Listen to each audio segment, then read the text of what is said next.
जय हिंद दोस्तों। आज जिस टॉपिक को अपन कंप्लीट करेंगे वो है वाटर क्राइसिस को लेकर के कि किस तरह से इंडिया में वाटर क्राइसिस चल रही है, वो कहाँ पे चल रही है वो भी हम देखेंगे। पहले तो ये क्राइसिस क्या है वो समझेंगे थोड़ा सा, फिर हम देखेंगे कुछ केस स्टडीज़ कि कहाँ कहाँ पे ये वाटर क्राइसिस बहुत ज़्यादा ही गहरी हो चुकी है और जो नॉर्मल पर्सन है उनको कितना ज़्यादा इम्पैक्ट कर रही है, और हम इसके सॉल्यूशंस भी देखेंगे। ठीक है ना, हम सिर्फ क्रिटिसाइज नहीं करेंगे, सॉल्यूशंस को देखेंगे यहाँ पे। पहले ये क्राइसिस कहाँ पे हो रही है वो समझते हैं, क्राइसिस क्या हो रही है। जब भी मैं वाटर क्राइसिस करता हूँ ना तो आपके दिमाग में सिर्फ एक बात चीज़ आती है, उसको होता है ड्रिंकिंग वाटर, कि पानी पीने का जो है ना वो कम हो रहा है। ये तो ठीक है, लेकिन हम क्या करें ना, इसके साथ में जब भी वाटर क्राइसिस है ना तब ये तो पहलू को यूज़ करना ही है। सेकंड जो पहलू होता है उसको कहते हैं कि वेस्ट वाटर। ये भी बहुत बड़ी क्राइसिस चल रही है। ठीक है ना, एक तो ड्रिंकिंग वाटर बहुत कम होता जा रहा है और जो वेस्ट वाटर है उसको हम रिसाइकिल नहीं कर पा रहे। जब भी वाटर क्राइसिस आएगी तब ये दोनों पॉइंट्स को लिखना है, तब जाके उसको कंप्लीट आंसर माना जाएगा। पसंद आ गया? ठीक है, हम रिसाइकिल भी नहीं कर पा रहे और ड्रिंकिंग वाटर हमारे लिए ऑटोमेटिकली कम हो रहा है। ये क्राइसिस कहाँ पे हो रही है? विलेज में तो बिल्कुल हो रही है भाई, गाँव में तो अल्टरनेट डे पे पानी आता है। ठीक है ना, आपको जिसको नहीं पता होगा ना, अल्टरनेट डे पे पानी आता है, वो भी सिर्फ 20 मिनट्स के लिए।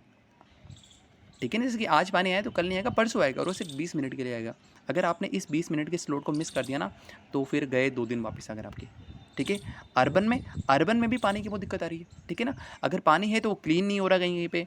ठीक है, और ये जिम्मेदारी किसकी होती है? ये होती है म्यूनिसिपल कॉर्पोरेशन की, मतलब नगर पालिकाओं की जिम्मेदारी होती है। तो उनका मैनेजमेंट सही नहीं है, इसलिए इवन अर्बन में भी दिक्कत आ रही है। लेकिन एक नई जगह, कहाँ पे? अर्बन विलेज में हमने देख ली, अर्बन में देख ली, एक नई जगह आई है जहाँ पे क्राइसिस सबसे भयंकर है, उसको कहते हैं पेरी अर्बन एरिया। ये एक नई चीज़ है, शायद आपने नहीं सुना होगा तो मैं बता देता हूँ। पेरी अर्बन एरिया वो एरिया होता है जहाँ पे विलेज के भी फीचर्स देखने को मिलते हैं और वहाँ पर अर्बन के भी फीचर्स देखने को मिलते हैं। विलेज का मतलब वहाँ पे खेत भी होंगे लोगों के, फार्म्स भी होंगे, वहाँ पे लोग बाग सुबह से उठ के गाय वगैरह या फिर अपनी बकरी वगैरह वो सब कुछ चराने भी जाएंगे लोग बाग।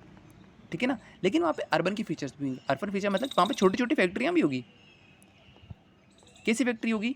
जैसे कि कोई मार्बल की कोई छोटी सी कटिंग की दुकान हो, किसी के पास मार्बल कटिंग होती है ना, आपने जो जिसने देखी होगी मार्बल कटिंग, ज़्यादा बड़ी फैक्ट्री नहीं थी, छोटी सी दुकान ही होती, वैसी होगी। या फिर कोई लैथ मशीन रखी होगी वहाँ पे। सर ये लैथ मशीन क्या होता है? लैथ मशीन होगी, लैथ मशीन मतलब कि आपने वो इंजीनियरिंग वाली दुकान देखी होगी ना, वो नट बोल्ट वगैरह पाने वगैरह होते हैं ना, वहाँ एक मशीन लगी हुई होती है, तो वो ये छोटे छोटे फैक्ट्री होते हैं। ऐसी फैक्ट्री भी होती है, लेकिन वहाँ पे फार्म भी होंगे, गाय बकरी को चराने भी लोग बाग चाह रहे होंगे। तो ऐसे एरिया को क्या कहूँगा मैं, जहाँ पे विलेज प्लस अर्बन दोनों के फीचर्स होते हैं, उसको कहते हैं हम पेरी अर्बन एरिया। यहाँ पर सबसे ज़्यादा वाटर क्राइसिस है इंडिया में, क्योंकि वाटर क्राइसिस तो वो विलेज से ज़्यादा कहाँ हो रही है, वो यहाँ हो रही है। क्यों हो रही है अर्बन में, सॉरी ये पेरी अर्बन एरिया में सबसे ज़्यादा वाटर क्राइसिस देखने को मिलती है? इसका रीज़न क्या है? इसका रीज़न होता है सबसे पहला कि जो गवर्नेंस है ना, गवर्नेंस में कन्फ्यूजन होता है। मतलब कि पता ही नहीं है कि पंचायत इस वाटर क्राइसिस को सॉल्व करेगी या फिर नगर पालिका इसको सॉल्व करेगी। मेरी बात समझ में आ रही नहीं आ रही? ठीक है, गवर्नेंस के सबसे ज़्यादा कन्फ्यूजन होता है। जैसे अपन नगर पालिका कहते हैं ना तो वो कहते हैं नगर पालिका नहीं नहीं ये तो पंचायत का काम है, पंचायत के माँ जो आप। जैसे पंचायत ऑफिस में जाते हैं वो कहते हैं नहीं नहीं नगर पालिका वाला काम करेंगे आपके, तो आपको तो आधा शेयर हो गया। क्या मेरी बात समझ में आ गई? इसलिए क्या होता है ना कि ये एक्चुअली में सोल्यूशन मिल ही नहीं पाता है वाटर का वहाँ पे, चाहे वो ड्रिंकिंग वाटर हो या फिर वो वेस्ट वाटर को ट्रीट करना हो, दोनों ही नहीं हो पा रहे हैं। क्यों? कन्फ्यूजन है गवर्नेंस के अंदर में, कौन काम करेगा पता ही नहीं अभी तक तो। चलो ठीक है, और जो ये पेरी अर्बन एरिया है ना जिसमें विलेज प्लस अर्बन आती है, ये चीज़ मेरे समझ में आ गया होगा। चलो ठीक है, बात समझ आ गई। हम थोड़ी केस स्टडीज़ पढ़ते हैं कि इंडिया में वाटर क्राइसिस जो है वो कितनी ज़्यादा एक्सटेंड कर चुकी है। पहले इन्होंने बताया आर्टिकल के अंदर जो है रावता विलेज, ये कहाँ पे है? दिल्ली के अंदर में। ठीक है ना, दिल्ली में एक छोटा सा गांव है रावता विलेज। एक्चुअली गांव नहीं, मैं इसको एक पेरी अर्बन एरिया ही कहूँगा। पेरी अर्बन एरिया जहाँ पे थोड़ा गांव जैसा भी है, कुछ छोटी छोटी फैक्ट्री भी लगी हुई।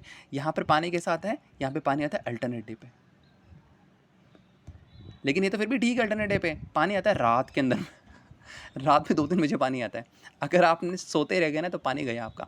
मतलब आपको जो आपकी स्लीप है उसको सेक्रीफाइस करना ही पड़ेगा यहाँ पे, सेक्रीफाइस करना। ये एक्चुअल में हो रहा है दुनिया के अंदर में। ठीक है ना, रावता विलेज वहाँ पे अगर कोई इसके रिलेशन में हो तो उनसे पूछो कि वो रात में पानी आता है 2-3 बजे, अगर आप सोते रह गए तो वापस वो परसों के दिन पानी आएगा। ठीक है, सेकंड क्या बताया? गुरुग्राम। भाई गुरुग्राम तो बहुत ज़्यादा मॉडर्न है, लेकिन यहाँ पे बहुत बड़ी क्राइसिस है वाटर की। कैसे है? क्योंकि यहाँ पे म्यूनिसिपल जो कॉर्पोरेशन ना ये बहुत इनएफिशिएंट है, काम ही नहीं करती ढंग से। अगर आप यहाँ पे लेके जाओगे ना कि हमारे यहाँ पे पानी नहीं आ रहा वगैरह, तो कोई सुनवाई नहीं है, 10 दिन तक तो कोई सुनवाई नहीं होती है, ठीक है। अच्छा, यहाँ इसको गुरुग्राम क्यों बोलते हैं? ये गुरु का मतलब क्या होता है? ये गुरु का मतलब होता है जो महाभारत में गुरु थे ना, ठीक है ना, जो कौरव और पांडव दोनों के गुरु थे, उनका क्या नाम है आप कमेंट सेक्शन में लिखना। ये उनका गाँव था, इसलिए इसको गुरु गाँव कहते हैं। चलो ठीक है, बात समझ में आगे में। थर्ड क्या हो जाएगा? एक हैदराबाद का भी इन्होंने एग्जाम्पल दिया। हैदराबाद में क्या हो रहा है ना कि केमिकल फैक्ट्रीज लगी है काफ़ी सारी, और यहाँ से वेस्ट निकलता है, और वो वेस्ट काफ़ी ज़्यादा टॉक्सिक होता है, जहरीला होता है वो वेस्ट। वेस्ट मतलब कि इनसे, इन फैक्ट्री से जो भी इनका जो कादा वगैरह निकलता है या पानी वगैरह निकलता है ना, उन सब में बहुत ज़्यादा टॉक्सिक वाटर है सारा का सारा। और ये सारा का सारा पानी कहाँ जा रहा है? ये पानी ग्राउंड वाटर है, उसको ये टॉक्सिक बना रहा है। मतलब कि पानी अगर कहीं पे इकट्ठा हो रहा है ना, उसको वहाँ पे ट्रीट नहीं हो रहा है, कहने का मतलब ये टॉक्सिक वाटर ट्रीट नहीं हो पा रहा है, और ट्रीट नहीं हो रहा है तो इसको ओपन फेंक देते हैं, मतलब कि बाहर सीधे डाल देते हैं, और सीधे डाल देते तो सारा सारा वो वेस्ट रहता है, टॉक्सिक वेस्ट, वो ग्राउंड वाटर में जाता है, और ग्राउंड वाटर के पानी को भी ये पूरा टॉक्सिक बना देता है, जहरीला बना देता है।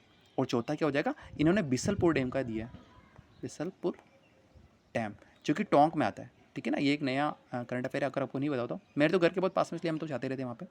देखो, बिसलपुर जो डैम है ना, वो टोंक में बनाया गया था, ताकि सवाई माधोपुर प्लस टोंक, इन दोनों के फार्मर को पानी मिले। किस लिए? इरिगेशन के लिए। ये इसका प्राइम ऑब्जेक्ट था बिसलपुर डैम को बनाने के लिए। लेकिन आज के दिन बताऊँ क्या हो रहा है बिसलपुर डैम का? आज के दिन में बिसलपुर डैम इन फार्मर्स को बिल्कुल भी नहीं मिलता है। फार्मर्स के लिए तो इसका पानी है ही नहीं, तो इसका पानी जा कर रहा है, इसका पानी जा रहा है जयपुर में। ये जयपुर की लाइफ लाइन बन चुकी है आज के समय पे। अगर बिसलपुर डैम नहीं होना तो जयपुर एक हफ्ते के अंदर खाली हो जाए, इतने पानी का क्राइसिस चल रहा है राजस्थान के अंदर में। और ये सारा पानी कहाँ से आ रहा है? जयपुर को पानी पिलाने के लिए बिसलपुर डैम से आ रहा है। क्या आप समझ पा रहे हैं? ठीक है, मैं थोड़ा सा नक्शा बनाता हूँ ताकि आपको समझ में आए कि कितना दूर है बिसलपुर यहाँ से। ये राजस्थान का मैप होता है, कुछ इस तरह से बनता है इसका मैप। यहाँ पे आता है सवाई माधोपुर, यहाँ आता है टोंक, और टोंक के अंदर है बिसलपुर डैम, ठीक है, और जयपुर आता है यहाँ पे। ये पानी इन दोनों के लिए बनाया था, लेकिन ये सारा का सारा पानी जा रहा है यहाँ पे जयपुर में, ठीक है। ऐसा नहीं होना चाहिए था, पर हो रहा है, ठीक है। मेरी बात समझ में आ गई। चारों में एग्जाम्पल समझ में, राउता वाला समझ में आया कि वहाँ पे रात में पानी आता है, अल्टरनेट पे आता है। गुरुग्राम में तो जो म्यूनिसिपल कॉर्पोरेशन है, नगर पालिका है, वो बिल्कुल इनएफिशिएंट है, पानी को कोई ट्रीट नहीं कर रही है, पानी को टाइम पे नहीं दे रही है। थर्ड क्या, हैदराबाद में क्या हो रहा है? केमिकल फैक्ट्री से लग गई है, जिससे ग्राउंड वाटर परेशान हो रहा है। और बिसलपुर डैम था जिसके पानी को पूरा का पूरा ना शिफ्ट कर दिया, जो मेन ऑब्जेक्टिव को खत्म करके और लोगों को पानी पीने के लिए भेजा, क्योंकि इतनी क्राइसिस चल रही थी वहाँ पे, ठीक है। बात समझ में।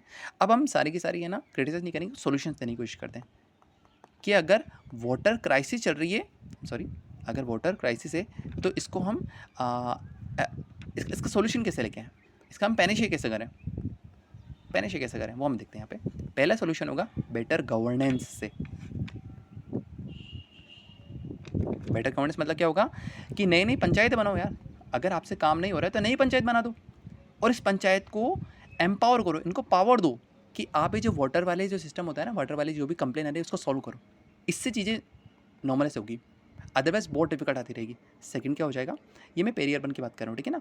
पेरी अर्बन हो गया, या फिर या फिर वो विलेज हो गया। और अगर ऐसा नहीं हो पा रहा है, अगर वो अर्बन है तो वहाँ पे म्यूनिसिपल कॉर्पोरेशन नई और बना दो। अगर बहुत बड़ा एरिया है, ठीक है, तो उस एरिया को बांट दो बीच में से, और एक यहाँ नई म्यूनिसिपल कॉर्पोरेशन बना दो, या नई म्यूनिसिपल कॉर्पोरेशन बना दो, मतलब नगर पालिका बना, सिंपल भाषा में यहाँ नगर पालिका बना, ताकि वहाँ पे ज़्यादा से ज़्यादा कंप्लेन को रिजोल्व कर सके, ठीक है। सेकंड क्या हो जाएगा यहाँ पे? सेकंड हो जाएगा कि हमें प्रोटेक्ट करना चाहिए वाटर सोर्सेस को। कैसे करेंगे? वाटर सोर्सेज का मतलब क्या हो जाएगा, जैसे कि अगर कोई नदी जा रही है, ठीक है ना, तो आपको पता होगा कैचमेंट एरिया क्या होता है, नहीं पता तो मैं बताता हूँ। जैसे कि कोई नदी जा रही है, ठीक है ना, और ये इसकी एक ट्रिब्यूटरी है, ये भी इसकी एक ट्रिब्यूटरी है। कैचमेंट एरिया मतलब होता है कि ये वाला इलाका जहाँ से ये पानी बहता है, ठीक है, इस वाले एरिया को हमें बचा के रखना है, ताकि क्या होगा ना कि जब भी बारिश आए ना तो पानी हमें वापस इस कैचमेंट एरिया में मिल जाए। अदरवाइज़ क्या होता है ना, दिक्कत क्या होती है, जैसे कोई नदी है ना, ये फॉर एग्जाम्पल जा रही है, तो लोग क्या करते हैं, और ये इसकी ट्रिब्यूटरी, लोग क्या करते हैं ना, यहाँ पे प्लॉट काट देते हैं, ठीक है, और इन प्लॉटों को बेच देते हैं, यहाँ पे मकान बन जाते हैं। तो ये ट्रिब्यूटरी जो इसको पानी फेड कर रही थी ना, वो ट्रिब्यूटरी रहती ही नहीं है, वो खत्म हो जाती है ट्रिब्यूटरी। तो क्या होगा ना, इस वाले रिवर में जो पानी है वो बहुत कम हो जाता है, और लास्ट में वो पानी बिल्कुल खत्म हो जाता है। इसका बेस्ट एग्जाम्पल क्या है? यमुना। यमुना की जितनी भी ट्रिब्यूटरी थी ना, वहाँ पे सब घर बन गए, तो यमुना में एक्चुअली में पानी आता ही नहीं है। तो हमें क्या करना चाहिए? प्रोटेक्ट करना है वाटर सोर्सेज को, ठीक है। बात समझ में आ गई। तीसरा क्या हो जाएगा, स्वच्छ भारत मिशन के अंदर जो 3.0 आने वाला है, उसके अंदर हमें विलेज तो हमें कवर करते ही हम, कि विलेज में जो पानी है उसको तो वेस्ट वाटर उसको तो हमें ट्रीट करना ही है, अर्बन में भी वेस्ट वाटर को ट्रीट करने है, लेकिन अब हमें जो पेरी अर्बन एरिया है उसको भी इसको कवर करना चाहिए। अभी स्वच्छ भारत मिशन का फोकस रहता है विलेज और अर्बन पे, मतलब रूरल और अर्बन पे, लेकिन हमें इसमें जो पेरी अर्बन एरिया है उनको भी इंक्लूड करना चाहिए ताकि यहाँ पे जो वेस्ट वाटर है उसको हम ट्रीट कर सकें। ठीक है, चौथा हो जाएगा हमारे पे कि जो वेस्ट वाटर के जो ट्रीटमेंट प्लांट है उनको बढ़ाना चाहिए, और अगर कहीं बने हुए हैं तो उनकी एफिशिएंसी को बढ़ाना चाहिए। या तो न्यू कंस्ट्रक्ट करो, नया बना दो, अगर बने हुए हैं तो उनकी एफिशिएंसी को बढ़ाओ वहाँ पे जाकर के। ठीक है, पाँचवा क्या हो जाएगा, बेटर फाइनेंसिंग। गवर्नमेंट को है ना इस पर बजट के अंदर कुछ पैसा डालना चाहिए ताकि ड्रिंकिंग वाटर की सॉल्यूशन मिल सके, और जो ये वेस्ट वाटर है इसको हम ट्रीट करके अगेन ड्रिंकिंग वाटर बना सकें। पसंद में आएगा? तो ये सारे के सारे सॉल्यूशंस थे, और इस आर्टिकल को देखो कितना टफ नहीं था। आई थिंक एक बार देखेंगे ढंग से समझ में आ जाएगा। Thank you.